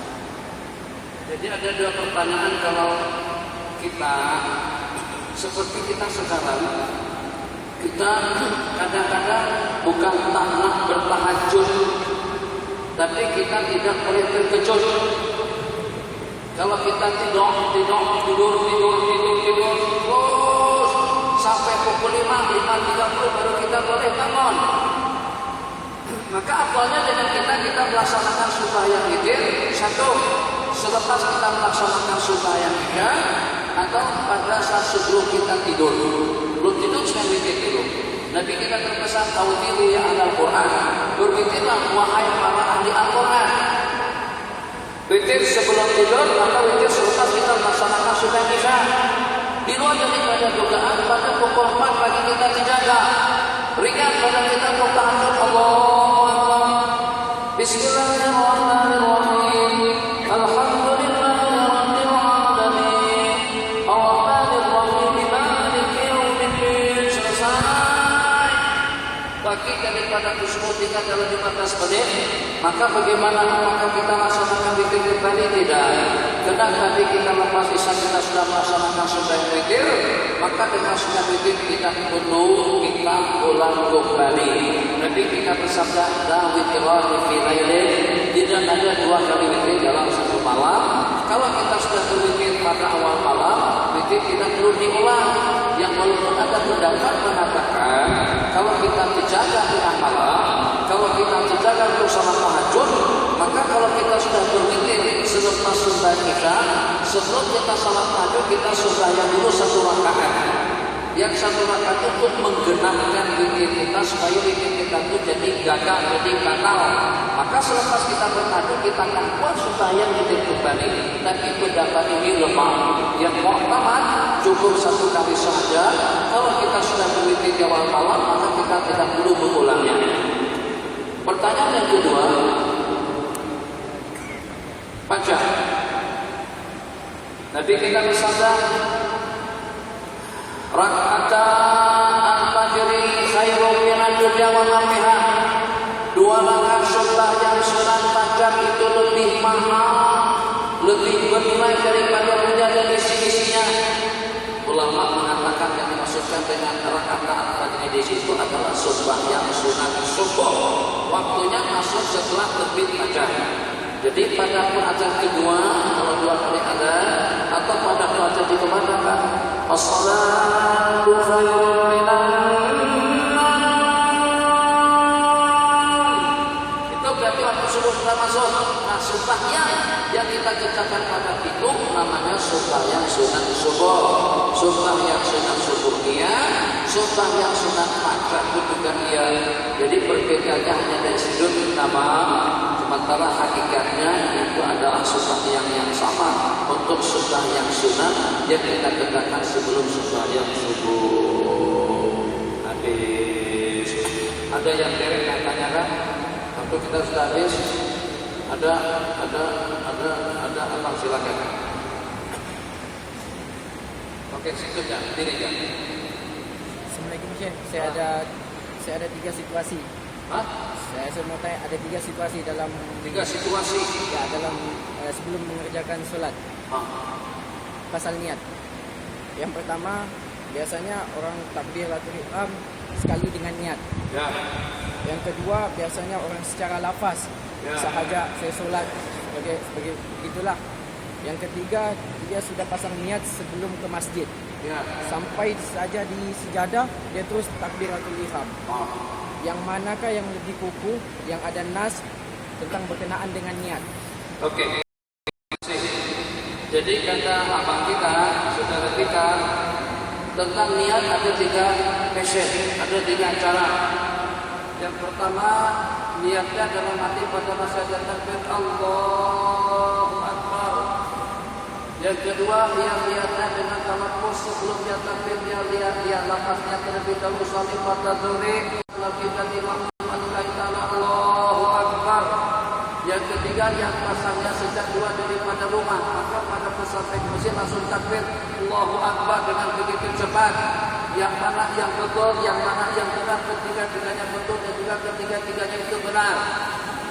Jadi yang walaupun Al-Imam Asy-Syafi'i dan juga dengan ulama Syafi'iyah tidak pernah mengatakan bahwasanya sunat itu dengan dalil, akan tetapi sunatnya karena mengikuti kedudukan hukum niat itu sendiri. Niat hukumnya wajib, itu disepakati. Hanya yang didapat berbeda bila kita berniat. Ada pendapat katakan kita berniat pada waktu kita mengambil air wudhu, pada waktu kita pakai baju, pada waktu kita melangkahkan kaki menuju masjid. Niat kita untuk ke masjid adalah untuk melaksanakan sembahyang. Itu sudah cukup. Sampai ke masjid takbir saja lagi. Kata Imam Syafi'i, hakikat daripada niat itulah qasdu syai'in muqtarinan bil fi'lih, mengasah sesuatu beriringan dengan pergerakannya. Allah. Jadi pada masa mulut kita mengucapkan takbir, masa itulah kita menghadirkannya di dalam hati. Sengaja sembahyang maghrib dikarenakan makluman lillahi ta'ala, permulaan yang Allah dalam hati sengaja baru niat selesai. Yang ketiga, supaya dengan kita boleh menghadirkan niat di dalam kepala dan juga di dalam hati secara tepat, maka kita nak minta bantuan. Kalau abang tak boleh jalankan motor atau kereta, maka kita minta bantuan dengan seseorang. Seseorang tadi itu agak susah untuk menghadirkannya di dalam hati. Maka agar niat mudah diniatkan di dalam hati, dia bertalafuz, dia lafazkan terlebih dahulu usalli pada maghribi salah rakaat makmuman lillahi ta'ala, maka kita takbir Allahu Akbar, senadaku sudah maghrib 3 rakaat makmuman lillahi ta'ala, untuk mempermudah mengingatkan di dalam hati. Kata ulama, karena niat itu cantik bahkan rukun, maka mentalafuzkan itu bukan cantik, indah dan bagus. Kalau tak ada masalah. Kalau ada yang lebih cepat lagi, seperti imam-imam di Masjidil Haram, Allahu Akbar, tak ada. Kita kan orang Melayu niat panjang. Allah.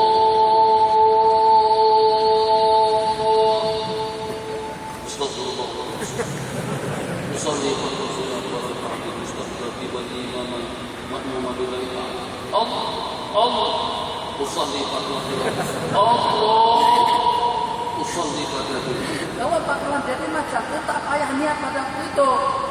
Ya juga pendapat yang mengatakan yang sudah cukup dari sejak keluar rumah, dari sejak masuk masjid dah selesai. Allahu Akbar, tak payah hadirkan yang karena kita sudah berniat. Tapi kalau kita oke saja, Allahu Akbar, oke, tak ada masalah. Niat sembahyang, kasar, alat. Oke, kasar, alat. ta'yin. Kasar sengaja bersembahyang, Arab, fardu, zuhur, ta'yin. Itu ketiga-tiganya ada dalam niat. Kalau abang was-was macam tadi tak payah macam itu. Sebab kenapa? Sebab ganggu orang. Allah. Alhamdulillah minasyaitonirrajim. Bismillahirrahmanirrahim. Kenapa melaknat setan? Setan kata setan apa salahku? Allah yang tak boleh berniat. Kenapa aku dikutuk-kutuk? Aku berlindung dan Allah daripada setan yang terkutuk. Setan rajim yang terusir. Kesianlah dia. Kalau sampai dikutuk-kutuk macam itu gara-gara karena kita tidak boleh mengaturkan takdir. Jadi kita periksa semuanya cantik, semuanya indah. Saya tak berbawa dengan pikiran Salafi dan Wahabi yang membintangkan yang kalian katakan sesat itu kalau mereka hadir ilmu kamu itu tidak ada apa-apanya. Sesungguhnya demi Allah ada di antara daripada pencamah yang kurang asam di tempat kita mengatakan Imam Syafi'i yang kita ikuti pun itu tidak ada jaminan surga. Beliau daripada keturunan baginda Rasulullah. Mimpi beliau bertemu Nabi itu berkali-kali. Kemudian Nabi kita bersabda, Alimu Quraisy, ilmunya ulama daripada Quraisy yang tiba kalau ilmu akan memerlukan perbukaan dunia dengan ilmu pengetahuannya. Ulama hampir sepakat mengatakan yang dimasukkan dalam hadis itu adalah Al-Imam Asy-Syafi'i. Jadi kita belajar sopan satu kepada ulama-ulama kita. Mereka lebih mengerti tentang Al-Quran. Kakak Salafi dan Wahabi di mana saja mereka berada, kita kembali kepada amalan sunnah, kita kembali kepada Al-Quran, kita kembali kepada hadis. Minta maaf, Imam Syafi'i hafal Quran dan khatam Quran tiap hari. Bahkan dia tidak paham Al-Quran. Imam Syafi'i mendapatkan gelar sebagai Imam Sunnah, Nasir Sunnah, pembela Sunnah. Ulama-ulama mengakui kami sedang diperwenangnya, sehingga dengan kami dikejutkan dan dibangunkan oleh Imam Asy-Syafi'i yang dengan mereka diajarkan cara mengistinbat hukum akal daripada hadis-hadis Rasulullah. Kalau berbicara kembali kepada sunnah, kembali kepada hadis, Imam Syafi'i, Imam Ahmad, Imam Abu Hanifah dan juga dengan Imam Malik rahimahullah ta'ala lebih paham tentang Al-Quran, lebih paham tentang hadis dan juga lebih paham tentang ijma' daripada para sahabat dan juga dengan ulama-ulama kita dahulu. InsyaAllah dengan satu persatu daripada mereka kumpulan-kumpulan yang telah mendapatkan jaminan rahmah dan maghfirah, jaminan ridho daripada Allah Subhanahu wa taala. Imam Syafi'i khatam Quran tiap malam. Bulan Ramadan khatam Quran 2 kali. Kita baca Yasin saja baru pulang Yasin. Wal Qur'anil Hakim innaka laminal mursalin. Bismillahirrahmanirrahim. Yasin. Itu kita. Terus ada orang kembali kepada Quran dan hadis. Dia baca pun tak ngerti, paham pun juga tidak. Oh ada PSD. PSD itu adalah perangai hasud dengki. Itu ada di kalangan orang-orang yang ada gelaran hasud dengki kepada ulama-ulama dahulu sehingga sampai diharapkan untuk kita bertaktik kepada mereka. Kita jadi dari sebilan kita. Apa yang salah? Kenapa bertanya? Rabbana atina fid dunya hasanah wa fil akhirati hasanah wa qina adzabannar. Subhanallah wa bihamdihi asyhadu an la ilaha illa anta astaghfiruka wa atubu ilaik. Alhamdulillahirabbil alamin. Ucapkan terima kasih kepada masjid yang kita di sini. Diskusi sini. Sini kita tuh. Jadi satu permintaan saja. Matikan handphone saja. Kalau yang nak ikut mengajar saya di mana-mana saja, matikan handphone. Kalau setakat gambar saja. Kalau masalah dekat dipersilakan, tapi main handphone jangan pada masa sengaja. Itu saja satu-satunya. Saya tak minta duit, saya tidak minta penghormatan dan penghargaan, tapi matikan handphone. Pada pun kita berada di masjid dan pada pun kita ikut mengajar. Wallahu a'lam.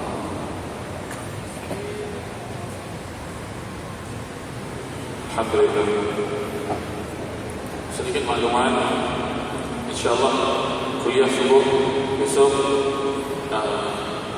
ataupun kultum kuliah 7 ini InsyaAllah di Masjid Nurul Hidayah Bangka-Bangka. Bagi yang berkeinginan untuk bersama Syekh tadi, yang berkemampuan untuk salat subuh dan mengikuti kuliah, insyaAllah besok pagi di Masjid Nurul Hidayah Bangka-Bangka, insyaAllah.